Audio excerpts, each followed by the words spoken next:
이 예레미야 25장을 기록한 시기는 잘 성경책에 잘 나와 있습니다. 요시야 아들 여호야김 넷째 해, 그러니까 바벨론 왕 느부갓네살 원년에 이 유다의 모든 백성에 관한 말씀이 예레미야에게 임하였다. 시기가 딱 정해져 있죠. 근데 이제 그때로부터 70년 후에 될 일을 오늘 예언한 내용입니다. 그러니까 그때로부터 70년, 유다 자손들이 70년간 바벨론 포로 생활을 할 것이다. 그리고 70년 후에는 바벨론도 멸망할 것이다.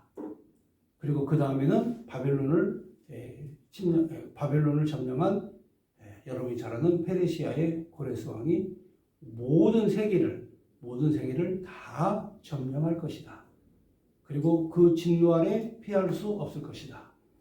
이 내용이 오늘 기록이 되어 있습니다. 그러니까 엄청나고 놀라운 예언이죠. 엄청나고 놀라운 예언을 지금, 그러니까 이 미래에 되어질 일을 예레미야가 지금 정확하게 예언을 합니다. 그러니까 이 예언 내용대로 이 내용이 하나도 틀림없이 70년 만에 바벨론에서 귀환하고, 그리고 이 바벨론은 고레스 대왕, 그러니까 페르시아에 의해서 멸망당하고, 또 이 페르시아 대왕은 모든 세계를 다 점령하고 이제 유다 자손들은 하나님의 진노의 잔을 마시게 될 것이다. 이 내용이에요. 그러니까 이제 이게 단순하게 이 이게 예언의 말씀인데 이게 이대로 이루어진다. 그래서 이 성경책은 하나님 말씀이다. 아니 어떻게 생각해 보세요. 어떻게 눈으로 이렇게 본 것처럼, 어떻게 70년 후에 되어질 일을 어떻게 눈으로 본 것처럼 이렇게 자세하게 예언할 수 있느냐 하는 거죠. 그래서 이 성경을 의심하는 사람들은 예레미야 25장은 나중에 기록된 거다 이렇게 얘기를 하지만, 그러나 여기 앞에 분명히 여호와께서 이스라엘 모든 유다 자손들에게 주신 말씀이니라 하면서 하나님의 말씀이라고 예언을 하잖아요. 그러니까 우리가 우리의 미래를 좀이라도 알면 행복해지는데, 우리가 우리의 미래를 사실은 잘 알 수가 없죠. 근데 잘 되는 방법은 있어요. 우리 미래는 알 수 없지만 잘 되는 방법이 있어요. 어떠냐면 하나님의 말씀대로 살면 잘 된다. 여기 지금 기록되어 있는 말씀이에요. 그럼 우리가 어떻게 하면 하나님 말씀을 따라서 사느냐 하는 거죠. 우리 인간은 다 자기 생각이 있어요. 자기 생각과 자기 계획이 있어요. 그런데 하나님 말씀대로 따라 산다는 것은 내 생각, 내 계획을 포기하는 거예요. 내 생각, 내 계획을 포기할 때 이때 하나님 말씀대로 사는 거야. 그러니까 사람이 수준이 있어요. 아직까지 내 자아와 의지, 내 생각을 버리지 않으면 아직 고생을 좀 더 해야 돼요. 고생의 길이 더 열려 있는 거죠. 어떤 분이 저한테 그래요. 아유, 목사님. 아니, 이렇게 훌륭한 목사님께서 이렇게 왔다 갔다 하는, 왔다 갔다 하는 이런 언론사, 기자들, 또 사쿠라 목사님들, 왜 그분들과 함께 어울리시고 다니시니까 저한테 항의를 하시더라고요. 그래서 제가 한마디 얘기를 했어요. 그분들이 나보다 똑똑하면, 나보다 영리하면 내가 그분들에게 이용을 당하지만, 그분들은 아직 나보다 영리하고 똑똑하지 못하니까 내가 좀 돌봐줘야 된다고. 그래야 내가 당하지 않는다. 그러니까 진짜 중요한 거는 계산적이지 않고 내가 그 사람들과 함께 갈 때에 내가 성공하는 것이다. 예수님도 꼭 그렇게 하셨잖냐. 예수님보다 똑똑한 사람 아무도 안 만났다. 서기관이고 바리새인이고 율법사고 다 예수님보다 훌륭하고 똑똑한 사람이 있기 때문에 그 사람들과는 대화가 안 됐다. 그러나 예수님과 대화됐던 사람은 어부들, 그 다음에 버림받은 사람, 세리, 죄인, 병든 사람, 다 이런 사람 예수님이 다니시면서 복음을 전했지 않냐. 그러니까 똑똑하다고 하는 인간들은요, 이건 저주받은 인간들이다. 그러니까 버림받은 사람들, 나보다 좀 부족한 사람들, 이 사람하고 사는 게 수지 맞는 인생이다. 할렐루야. 네. 은혜가 됩니까? 네. 은혜가 돼요. 예, 저도 그래서 제가 설명을 해줬어요. 아니, 훌륭하고 똑똑하면 나중에 잔머리 굴려가지고 다 나를 이용해 먹고 나를 배신하고 등 돌리고, 내가 이걸 한두 번 겪어봤냐. 그러니까 그냥 다 포기해버리고 그냥 내 생각, 내 의지, 내 자아를 다 포기하고 주님 말씀대로 살면 된다. 그게 바로 뭐예요? 예, 선한 양심에 따라서 하나님의 말씀을 따라서 살아가는 사도 바울과 같이 그냥 예, 이렇게 사는 거죠. 그러니까 그렇게 살다 보니까 감옥에도 갇히고 매도 맞고 강대 위협도 당하고 산의 위협도 그 다음에 감옥에도 갇히고 40에 가만 매도 맞고 또 도망도 다녀야 되고 무시도 당하게 되고 그렇지 않습니까? 뺨도 맞고 예, 여러분 그렇게 살죠. 그렇지만 지구의 역사 지금까지 현대 사회 현대 문명의 역사를 이끌어온 사람이 바로 누구냐? 사도 바울입니다. 예, 사도 바울의 이 개혁이 기독교를 예, 그동안의 유대교 예수님 유대교였지 않습니까? 이 유대교를 확실하게 기독교로 만든 기독교의 진리와 이 교리를 확실하고 분명하게 이 진리를 만들어낸 사람이 바로 사도 바울입니다. 그런데 사도 바울에게는 큰 경험이 있었어요. 그게 바로 뭐냐? 자신의 자아, 자신의 생각을 다 버리는. 그래서 내가 과거에 알았던 모든 것들을 배설물처럼 버린다. 여러분 그렇죠? 내가 알았던 과거의 모든 걸 나는 배설물처럼 버려버린다. 이런 과정이 없으면 이런 과정이 없으면 성공 못하는 거예요. 제가 이거 보면 한 명 다 훌륭한 분들이에요. 훌륭한 분들인데 과거 영매에 있어서 바로 새로운 걸 못 보는 거죠. 그 과거가 뭡니까? 자신의 자아, 자신을 지금까지 만들었던 인격, 자신을 지금까지 만들어놨던 삶 이런 것들을 과감하게 포기를 못하니까 새로운 삶이 없는 거예요. 바울 사도는 위대한 하나님의 사도가 되기 전에 자신들이 과거에 있었던 모든 것들을 다 내려놓는, 다 버리는, 그냥 배설물처럼 버리는. 그래서 이전 것은 지났으니 보라 나는 새 사람이 되었다. 이게 세상을 바꾼 거라는 거죠. 지금도 이 하나님 말씀 앞에서 내 자아를 완전히 내려놓고 완전히 포기하는 삶을 살 때 이때 하나님이 여러분들을 강한 발로 붙들어 주신다는 거죠. 하나님께서 왜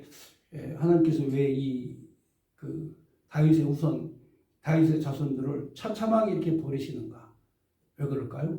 예, 그렇습니다. 과거의 것은 다 버리고 새로운 것을 맞이하게 하시기 위한 하나님의 계획이죠. 이들이 율법 아래서 범죄를 계속하잖아요. 하나님께서 모세를 통해서 율법을 주셨는데 율법을 준행하지 않잖아요. 율법을 파괴시키잖아요. 율법을 가지고 자기 머리를 굴려가지고 하나님 앞에 계속 죄를 져요. 그래서 하나님께서 선지자를 보내요. 선지자를 보내서 하나님 말씀을 전하시는데 계속 선지자의 말을 무시해.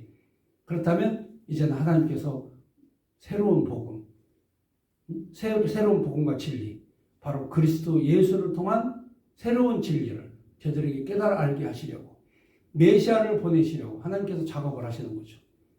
메시아가 오셨으면 과거에 그 율법은 폐기되고 이제는 새로운 복음 안에서 우리가 자유로운 믿음을 갖게 되는 거죠. 그래서 율법은 우리를 묶어놓았고 우리를 억압했지만 그러나 그리스도 예수의 진리는 우리를 자유롭게 한 거죠. 그래서 너희가 진리를 깨달으면 진리 안에서 자유롭게 될 것이다. 이 자유로운 믿음이 있어야 생각이 발전을 하고 폭이 넓어지고 보는 시야가 넓어지고 인간관계를 항상 성공적으로 이끌어가는 거예요. 제가 그거를 진즉에 깨달았으면 일찍이 깨달았으면 이 진리를 일찍이 깨달았으면 저는 지금 모습으로 살지 않아요. 내가 너무 늦게 깨달았죠. 근데 하나님 감사합니다. 늦게라도 깨달게 해주시니 감사합니다. 과거에는 내가 좀 이렇게 봐가지고 저건 인간이 아니야. 그러면은 막 저주하고 욕하고 증오하고 상대 안 하려고 그랬어요. 근데 지금은 그렇지 않아요. 지금은 예수님의 마음, 예수님의 품성을 갖고 보니까 나쁜 놈들이 없어. 그 놈들이 바로 그 전도 대상이야. 복음을 전할 대상이야. 하나님 말씀을 전할 대상이 되는 거예요. 그러니까 세상과 싸워서 이기기 때문에 바울 사도가 모든 걸 견디고 참을 수 있었던 거죠. 오늘 이제 이 예레미야 25장의 내용의 말씀은 하나님께서 이제 새로운 세상을 만들어 가신다. 이게 이제 메시아에 대한 예언의 말씀인데요. 이 앞장 24장에 좋은 나무 무화과 그리고 나쁜 무화과에 관련돼서 메시아 예언을 해주셨지 않습니까? 그리고 바로 25장에 넘어와 가지고는 이제 이 나라를 세상의 모든 나라를 하나님께서 다 진노의 잔 아래서 전부 다 파멸시킬 것이다. 자, 이 내용이죠. 이 내용이 이제 요한계시록에도 있습니다. 요한계시록에도 진노의 잔이 이제 엎어지는 이 내용이 요한계시록에도 있는데, 그건 하나님께서 심판하신다는 거죠. 자, 그러면 하나님이 심판하시고 멸하시면 그걸로 끝이냐? 아니에요. 새로운 나라, 새 땅을 하나님이 만드시는 거죠. 그게 요한계시록의 내용입니다. 그러니까 하나님께서 끊임없이 하나님의 나라, 새하늘과 새 땅을 만들어 가시는 거죠. 자, 그런데 세상에 가장 말을 듣지 않는 인간들, 하나님 명령을 가장 따르지 않는 인간들, 예수 믿을 때 누군 줄 아십니까? 하나님과 가장 가까이 있다고 하는 서기관과 바리새인, 율법사, 이들이 하나님과 가장 멀리 떨어져 있었죠. 자신들은 하나님과 가장 가까이 있다고 얘기하지 않습니까? 그런데 예수님께서 그리고 이 사도들에게 하나님 주신 복음의 말씀을 비춰볼 때 그들이 하나님과 가장 멀리 떨어져 있는 인간들이죠. 아집도 세고 고집도 많고 자기 주장도 강하고 자기 생각만 말하고 자기가 알고 있는 것만 주장하고, 그리고 하나님의 아들 예수를 알아보지도 못하고, 성경에서 예언한 메시아가 왔는데 메시아가 누군지도 모르고, 그러니까 율법사였던 바리새인이었던 이 니고데모도 예수님을 만나고 당신이 메시아 맞습니까? 내가 메시아 맞다. 이런 그 언어에 익숙하지 않은, 예수님을 쉽게 영접하지 않는 그런 완고하고 완악한 인간들, 이 사람들이 다 서기관, 바리새인, 제사장이었죠. 그 당시에 종교 지도자. 지금 이 시대도 마찬가지예요. 지금 이 시대도 하나님과 가장 가까이 있어야 될 주의 종들이, 목자들이 이제 하나님의 명령을 듣지 않고 행하지 않고 따르지 않는 이런 상황이 된 거죠. 자, 이때 하나님께서 이 세상을 어떻게 만들어 가실 건가? 이 문제에 대해서 오늘 25장의 내용을 말씀을 통해 말씀을 하신 겁니다. 자, 그러면 이제 25장 내용, 그게 세 가지의 내용이 됩니다. 첫째는 바벨론 왕이 이 유다를 침략해서 유다 자손들이 70년간 포로 생활을 할 것이다 하는 내용 하나고, 그 다음 70년 후에는 이 바벨론 제국이 멸망할 것이다. 이 두 번째 내용이고요. 세 번째, 하나님의 진노의 잔을 하나님이 이 땅에 주셔서 모든 나라를, 세상의 모든 나라를 다 진멸하고 페르시아 고레스 대왕이 세상을 다 점령하게 될 것이다 하는 세 가지 내용의 예언의 말씀입니다. 그래서 하나님께서 이 다윗도 하나님이 세우신 종이지만 오늘 성경을 읽어보시면 깜짝 놀랄 내용이 있죠. 바벨론의 느부갓네살도 내 종이라고 성경이 말하고 있어요. 바벨론의 느부갓네살도 내 종이다, 이렇게 하나님 말씀하시죠. 그러니까 하나님이 부리시는 총들이 많아. 그러니까 하나님께서 이 모양으로 쓰고 저 모양으로 쓰는 거예요. 그러니까 하나님의 이 사람을 기용해서 쓰시는 방법, 이것들을 좀 이해하면은 이해 못할 거 하나도 없어요. 원망할 일 하나도 없어요. 불평할 일 하나도 없어요. 내 주변에 있는 모든 사람이 다 알고 보면 하나님이 보내서 나를 만들어 가시는 과정이다, 이렇게 생각하시면 되는 거예요. 그러니까 내 생각이 앞서가 있으니까 힘든 거야. 자, 지금 뭐 여러분들 힘든 거 없죠? 이 말씀과 이 복음을 듣는 사람은, 이 말씀을 듣고도 괴로워하고 힘들어하는 사람은, 그 사람은 어떻게 해결할 방법이 없어. 이 복음의 말씀을 듣고도 이게 아직까지 나를 내려놓지 못하면 그건 방법이 없어요. 어디로 가야 되냐? 그거는 이제 바닷물 속으로 빠져야 돼. 요나처럼 들어가 봐야 돼. 요나처럼 한번 들어가 봐야 이제 맛을 아는 거야.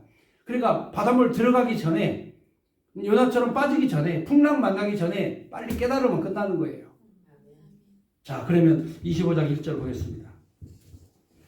유다의 왕 요시의 아들 여호야김 넷째 해, 바벨론 왕 느부갓네살 원년, 유다의 모든 백성에 관한 말씀이 예레미야에게 임하니라.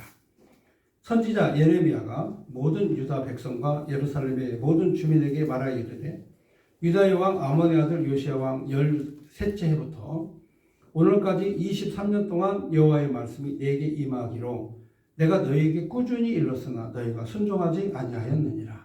그러니까 예레미야가 하나님 말씀을 받아서 23년 동안 나라가 위태로울 때 계속해서 하나님 말씀을 23년 동안 꾸준히 말씀을 전했어요. 그런데 백성들이 듣지 않아. 안 들어요. 자, 그렇다면 여러분, 백성들이 말씀을 안 들은 이유가 있어요. 백성들이 이 거부한 23년 동안의 예레미야 예언을 거부한 이유가 있어요. 왜 그럴까요? 여러분, 이해 못하고 깨닫지 못하면 망하게 하시려고 하나님 하신 거예요. 하나님은 이해하지 못하고 깨닫지 못하는 사람에게 망하게 하려고. 그러니까 말씀이 이해가 안 되고 깨달아지지 않고 순종하지 않으면 그 사람은 어떤 사람이다? 나라를 어떻게 한다? 망하게 하시려고 하나님 하신 거다 그 말이죠.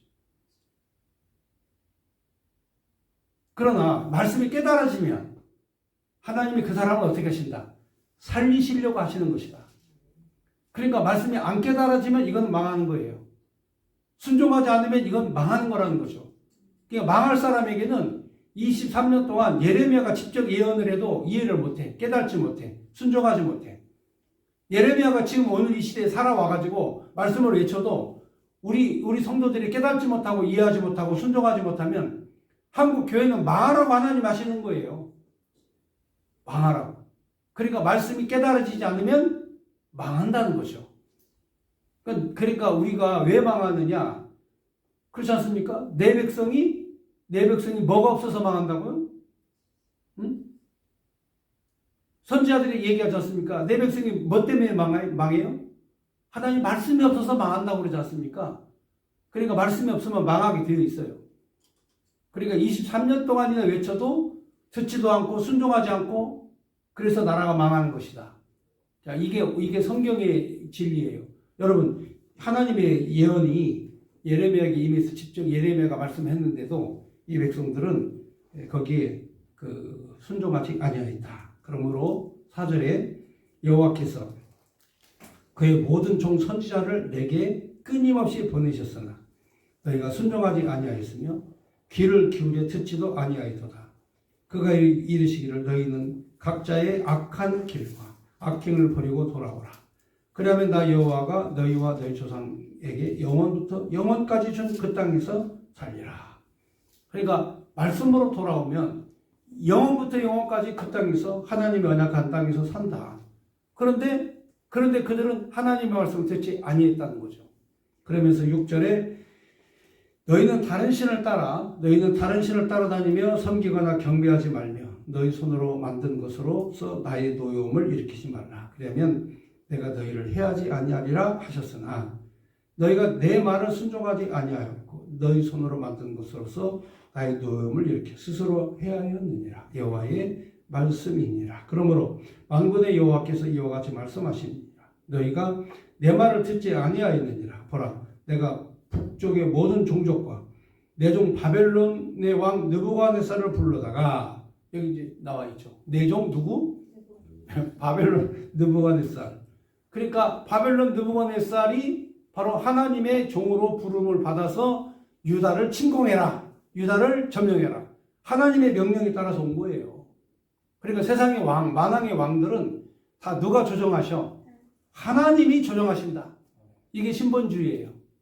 하나님이 조정하신다. 공산주의도, 스탈린도, 막스와 레닌도 누가 만들었어요? 하나님이 부리는 종으로 만든 거예요. 그리고 문재인도 누가 보냈어요? 하나님이 만들어서 보낸 하나님의 쓰시는 사람이 하나님이 종으로 부리는. 그래서 하나님께서 바로 문재인을 통해서 교회당 문 닫게 하신 거죠. 한 10,000개의 교회가 없어졌다고 그래요. 문재인 통치 5년 동안에 교회가 개척교회들이 한 10,000개가 없어졌대요.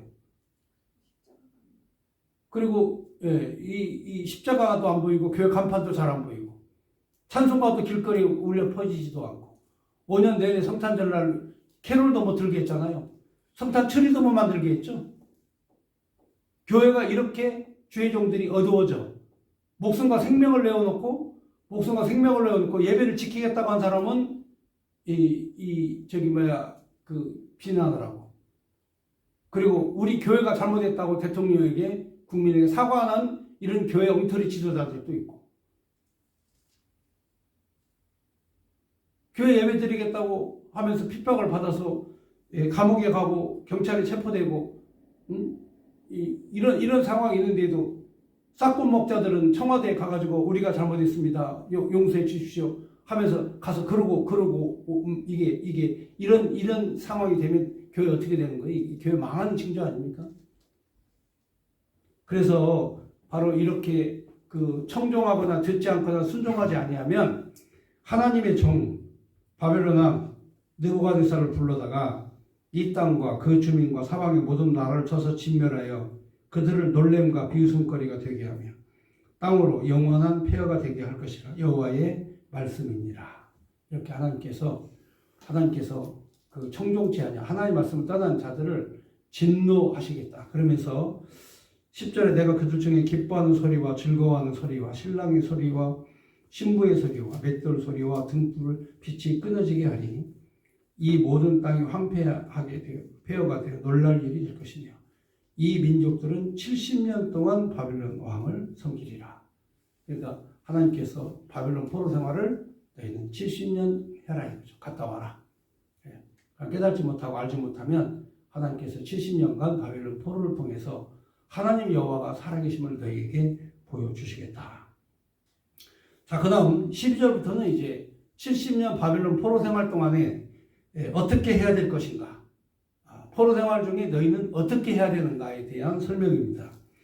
여호와의 말씀이니라. 70년이 끝나면 내가 바벨론 왕과 그의 나라 갈대아인의 땅을 그 죄악으로 말미암아 벌하여 영원히 폐허가 되게 하되 내가 그 땅을 향하여 선언한 바 예레미야가 모든 민족을 향하여 예언하고 이 책에 기록한 나의 모든 말을 그 땅에 임하게 하리라. 그래야 여러 민족과 큰 왕들이 그들로 자기들을 섬기게 할 것이 나는 그들의 행위로 그들의 손에 행한 대로 갚으리라. 그러니까 이 하나님께서 70년간 포로 생활할 때 너희가 그때의 행위대로 내가 너희를 갚을 것이다. 그러니까 바벨론 포로 생활을 하면서 앞장에서 예언했죠. 좋은 무화과 나무는 어떻게 된다?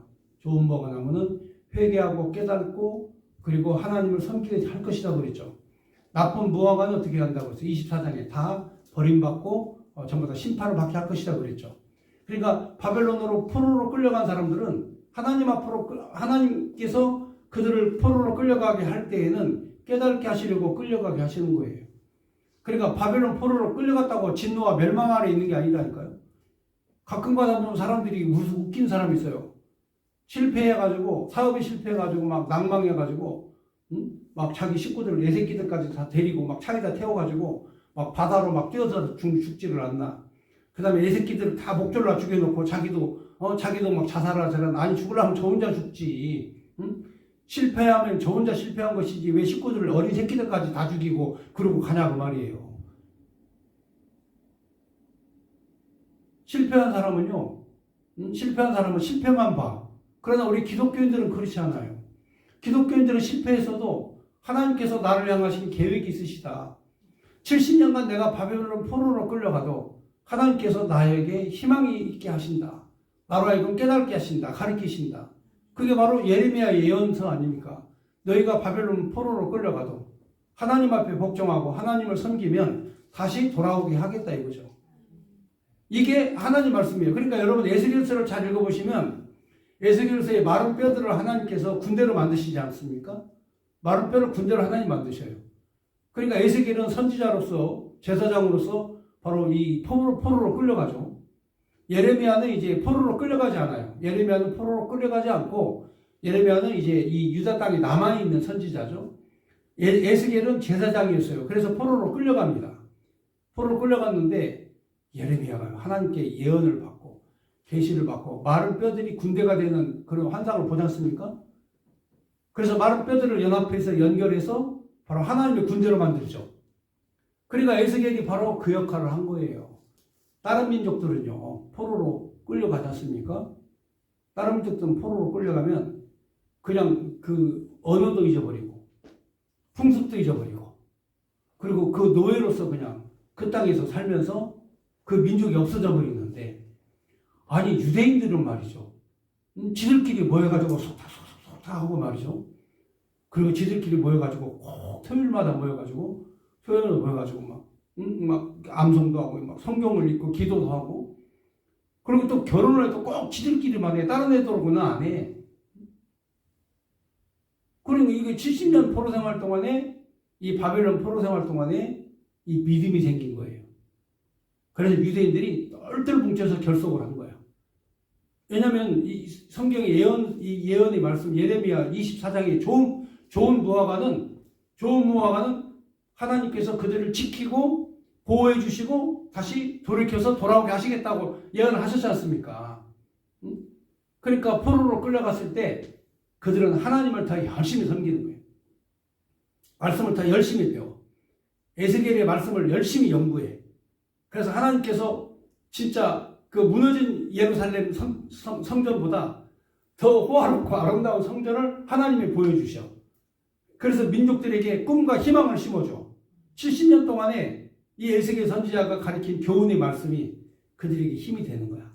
그래서 저들은 모여서 기도하고 모이기를 힘쓰고 하나님 말씀을 연구하고 그래서 유대인들이 똘똘 뭉쳐 있는 거예요. 그러니까 느부갓네살의 바벨론 국가가 완전히 패망하고 그다음에 이 페르시아의 고레스 대왕이 막 유대인들을 보니까 저 유대인들이 똘똘 뭉쳐가지고 틀어짐이 없이 기도하고 또 언어도 지들 언어를 써요. 페르시아로 왔으면 페르시아 언어를 써야 되는데 지들 언어를 써. 또 페르시아 언어도 잘해. 바벨론의 언어도 잘해. 저 특별한 저 인간들, 저 사람들은 이 나라에 있다가는 큰일 나겠다. 만약에 적군이 쳐들어왔을 때 저 유대인들이 똘똘 뭉쳐가지고 같이 대항하면 어떻게 하냐. 아니야. 돌려보내자. 하나님께서 이 고레스에게 페르시아의 대왕 고레스에게 아유 저 유대인들은 돌려보내야 돼. 지 나라 가서 살아라고 그래. 해가지고 다 돌려보내. 그게 딱 70년 걸린 거예요. 그러니까 70년 동안 좌절하거나 낭망하지 않고 노예 근성이 사라지고 하나님의 선민으로 다시 태어나는 거야. 70년이 그들에게 유익한 시간이었어요. 그러니까 우리도 고난의 시간을 우리도 이렇게 지금 현재 우리 대한민국 교회, 한국 교회가 이게 지금 고난의 시간이에요. 여러분 복음이라고 하는 것은 날로 확장이 되게 돼 있어요. 왜? 굿뉴스니까 좋은 소식이니까.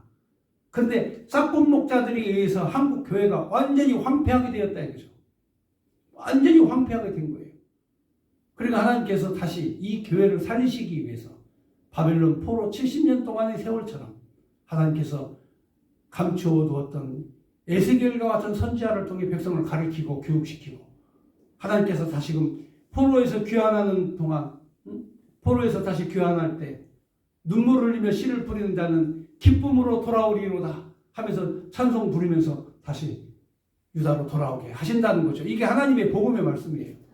그러니까 지금 이렇게 어두운 세상에서 이렇게 우리가 싹본 목자들이 판치는 세상에서 하나님의 진리의 말씀을 사모하고 간절히 사모하는 이 믿음 안에서 우리가 지금 현재 우리 스스로가 이 고난의 세월을 지나가는 거죠. 그래서 여기에 이제 이 바벨론 70년의 포로 생활이 끝나면 바로 하나님께서 선악간에 그 행위대로 하나님이 갚아주시겠다 하시면서 70년 바벨론 포로 생활 끝나면 그렇습니다. 바벨론 느부갓네살 가문을 하나님께서 진멸해 버리시고 그리고 새로운 나라 페르시아로 하여금 새로운 세상을 하나님이 만들어 가시겠다. 그게 이제 15절 이후에 나오는 진노의 술잔. 모든 나라를 하나님께서 다 심판해 버리고 이 바벨론 이 멸망하는 것처럼 다 망하게 하시고 하나님께서 새로운 지도자 고레스 대왕 페르시아의 대왕을 하나님이 세우신다 하는 이 내용의 말씀 보겠습니다. 자, 15절부터 이스라엘의 하나님 여호와께서 이같이 내게 이르시되 너는 내 손에서 이 진노의 술잔을 받아 가지고 내가 너를 보내는 바 그 모든 나라로 하여금 마시게 하라. 하나님께서 진노의 술잔을 마시게 하는 거죠. 그들이 마시고 비틀을 노리며 미친 듯이 행동하리니 이는 내가 그들 중에 칼을 보냈기 때문이라 하시기로 내가 여호와의 손에서 그 잔을 받아서 여호와께서 나를 보내신 바 그 모든 나라로 마시게 하되 예루살렘과 유다 성읍들과 그러니까 제일 먼저 하나님 어디를 심판하냐면 예루살렘과 유다의 성읍을 하나님이 심판하신다. 그리고 그 왕과 그 고관도로 마시게 하였더니 그들이 멸망과 놀램과 비웃음과 저주당함이 오늘과 같으리라. 또 애굽 왕 바로와 그의 신하들과 그의 고관들과 그의 모든 백성과 모든 섞여서 사는 민족들과 우스 땅의 모든 왕과 블레셋 사람의 땅 모든 왕과 아스글론과 가사와 에그론과 아스돗의 나머지 사람들과 그러니까 예루살렘이 멸망할 때 함께 멸망하는 거죠. 자, 그러면 여러분 지금 현재 이 내용은 이제 바벨론 왕 느부갓네살에 의해서 점령된 땅이거든요. 바벨론 왕 느부갓네살이 유다도 멸망시키지만 블레셋도 뭐 아스돗도 옆에 있던 모든 나라를 다 하나님이 이 바벨론 왕 느부갓네살 안에 손에 붙잡아 준 거죠. 그런데 이 느부갓네살을 하나님이 부리는 종으로서 하나님 쓰시는데 느부갓네살 할 역할이 끝나면 그 다음에는 페르시아의 고레스 대왕 역할이 또 나오는 거예요. 그러니까 사람은 다 자기 역할이 있는 거야. 다 처음부터 끝까지 똑같을 수 없어요. 이승만 대통령 역할이 있고 박정희 대통령 역할이 있고 전두환 대통령 역할이 있고 노태우 대통령 역할이 있고 김영삼 대통령 역할이 있고 김대중 대통령 역할이 있고 이명박 박근혜 대통령 역할이 있고 문재인의 역할까지 있어요. 다 있어요. 자기 역할이 다 있어요. 그리고 지금 윤석열 대통령의 역할도 있어요. 하나의 절까지 다 똑같지 않다니까요. 그러니까 여러분들도 사람을 대할 때 똑같지 않다. 그 사람의 성격과 인격을 존중해 주는 거예요. 그 사람 성격 내 마음에 안 든다고 성질 부리면 서로 간에 상처를 입는 거예요. 응? 그러니까 여러분들의 자녀도 여러분 같지 않아요. 여러분 똑같지 않아요. 그 인격과 그 삶이 있기 때문에 그걸 존중해 주는 거예요. 근데 막 내 마음 안 든다고 내 성질들 안 된다고 막 이놈 저놈 죽일 놈 썩을 놈 잡을 놈 하면서 막 욕해 대고 그러면서 해봤댔자 아무 필요 없다니까요. 존중해주고 사랑해주면 되는 거예요. 우리 여기 이 교회에 방송실도 있기 때문에 이제 많은 분들이 와요. 많은 분들이 오는데 제가 우리 전도사님에게 우리 막둥이 아들이잖아요. 근데 전도사님 이렇게 해주세요. 이렇게 하면 나중에 가지고 뭐라고 하냐면 야 어떻게 목사님 뭐 아들을 이렇게 귀하고 소중하게 이렇게 그렇게 그 대우를 해주시고 그러시네요. 그래요. 그래서 내가 얘기했죠.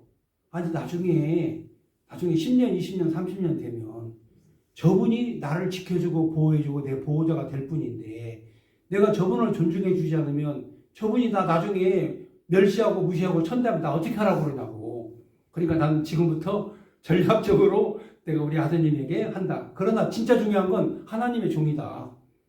하나님의 종은 평범한 사람으로 되어서는 안 된다. 그래서 내가 가르쳐줘요.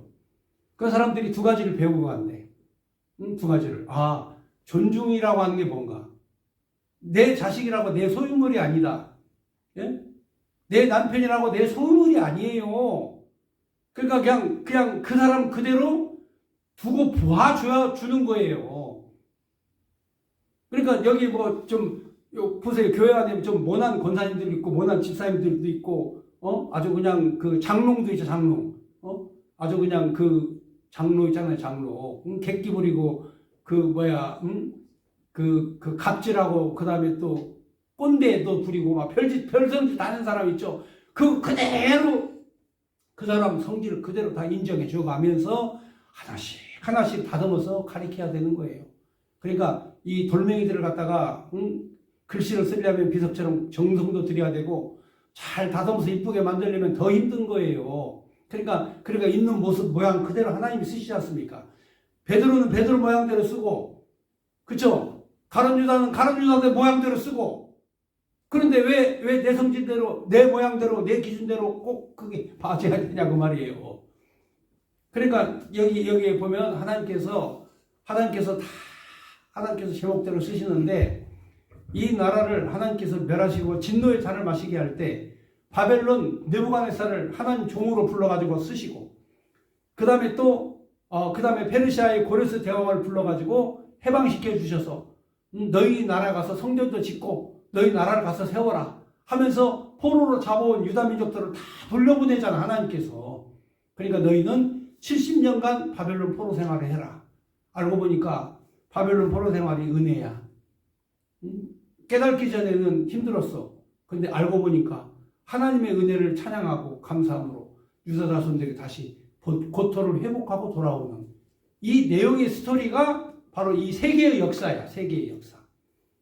하나님께서 우리를 때로는 바벨론 포로 생활로 우리를 보내기도 하시다가 하나님이 다시금 돌아오게 하셔서 아브라함과 이삭과 야곱의 언약의 땅에 하나님이 우리를 살게 하신다. 이와 마찬가지로 우리도 마찬가지로 우리 인생이 바벨론 70년 포로 생활과 같은 거예요. 우리가 영원히 살 곳은 이 땅이 아니라니까요.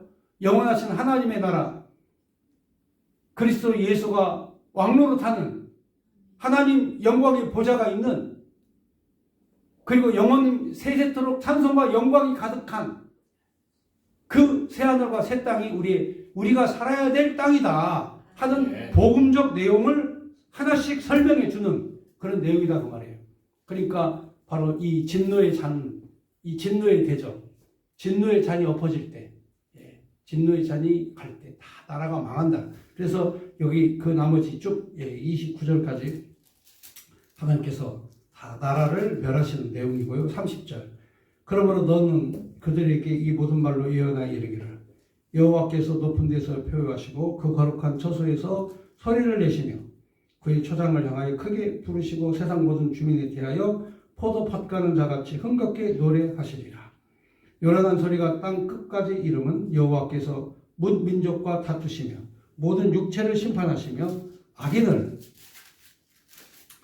악인의 칼에 내어주셨습니다. 여호와의 말씀이니라. 때가 되면 악인들은 다 심판하시고 하나님의 성도들은 찬송과 영광의 노래를 부르게 하신다 이거죠. 그러니까 우리가 지금 현재 당하는 이 육체의 삶, 이 고통의 삶, 어렵고 힘든 삶, 이 삶 속에 하나님 찬송하며 영광 올리며 살아가자는 거죠. 32절에 만군의 여호와께서 이같이 말씀하시니라. 보라, 재앙이 나서 나라에서 나라에 미치며 큰 바람이 땅끝에서 일어날 것이라. 그날 이제 여기서 바람이라고 하는 건 전쟁을 말하는 거죠. 그러니까 성경에서 바람이 분다. 이게 전쟁이 일어난다는 거. 그날 여호와에게 죽임을 당한 자가 땅 이 끝에서 땅 저 끝에 미칠 것이나 그들을 위하여 애곡하는 자도 없고 시신을 거두어 주는 자도 없고 매장하여 주는 자도 없으리니 그들은 지면에서 분토가 되리로다. 너희 목자들아 외쳐 애곡하라. 너희 양떼의 인도자들아 잿더미에서 뒹굴라. 이는 너희가 도산을 당하는 날과 그 틈을 당할 기한이 찼음인즉 너희가 귀한 그릇이 떨어짐과 같이 될 것이라. 목자들은 도망할 수 없겠고 양떼의 인도자들은 도저할 수 없으리로다. 목자들이 부르짖는 소리와 양떼의 인도자들이 애곡하는 소리요 여호와께서 그들의 초장을 황폐하게 하미로다. 평화로운 목장들이 그들의 진노하시는 열기 앞에서 적막하게 되리라. 그가 젊은 사자같이 그 굴에서 나오셨으니 그 호통치는 분의 분노와 그의 극렬한 진노로 말미암아 그들의 땅이 황폐하게 되리라 하시니라. 그러니까 하나님 말씀을 결국 듣지 않는 그런 이 유다 자손 때문에 그 전체 주변에 있는 모든 열방의 나라들이 다 하나님의 진노 아래 놓이게 됐다. 그러니까 하나님 백성 한 사람 잘 살면 형통하게 되면 주변 사람 다 잘 살아요. 근데 하나님 백성, 하나님 믿는 사람 타락하고 이렇게 범죄하면 주변 사람들 다 힘들고 다 고통스럽게 산다. 그러니까 집안에서 잘 믿는 믿음의 가정 한 명 있으면 형통하게 된다. 하나님께서 형통케 하신다 이거죠. 그 가정을 하나님께서 복 주신다. 그러므로 여러분 가정 안에서 멀리 살면 남이야. 가족과 친척도 멀리 살면 남입니다. 그러니까 집안에서 믿음 안에서 신실하게 살면 주변이 행복해지고 내가 어려우면 내 자녀도 내 주변에 있는 사람들 다 힘들다. 그래서 하나님께서 형통케 하시는 은혜 안에서 하나님 바라보고 살자. 오늘 여기까지 말씀드렸습니다.